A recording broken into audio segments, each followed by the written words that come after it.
Magandang araw po sa inyo lahat, sa mga nagpapakalat sa TikTok ng merong masamang balita kay former President Duterte. Hindi po yun totoo. He is alive and kicking at binabati kayo. Mga kababayan ko, kumusta kayong lahat? Ako ay matanda na at hindi natin maiwasan yung balita na ngayon nagkasakit. Wala naman akong sakit at feeling ko hindi naman ako mamamatay ngayon kagad. Nandito ako sa bahay, ito si Bong. Ako retired na, makita mo Bong yung maliit ko na bahay. Kain lang niya. Housing lang ito. Housing ito ng... Batiin mo lang sila, yung mga Pilipino.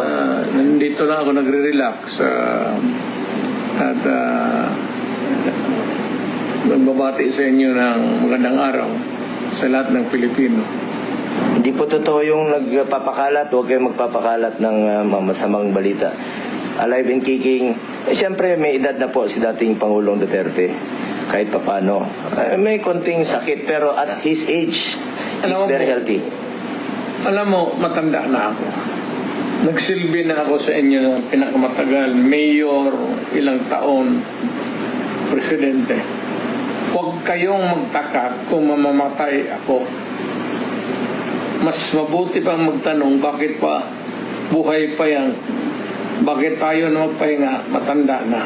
Yun pa ang tanong yun. Pero kung sabi mo, balitaan ninyo, may chismis, mamatay ako. Lahat tayo, ikaw, ako, lahat nagkaharap ko sa mundong ito, mamamatay tayo. Hindi ako exception. May katandaan na ako, tapos na ako nagsilbi sa buong buhay sa bayan ko, ang taong bayang Pilipino.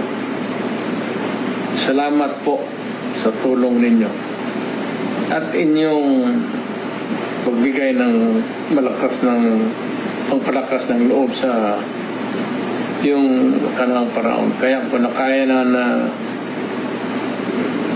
nilabanan ko lahat.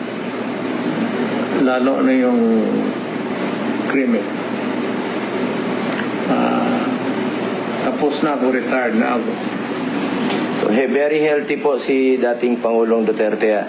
Ako naman, in my own small personal capacity, ang commitment ko sa kanya, lalo na sa kanyang medical, at hindi ko po pababayaan ng ating dating Pangulong Duterte. Hanggang kamatayan po ang aking commitment sa kanya. At mahal na mahal ko po siya.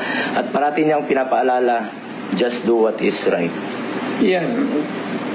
Magtanong kayo ng anong pinaka-advice ko para sa iyo at para sa mga anak at apo ninyo.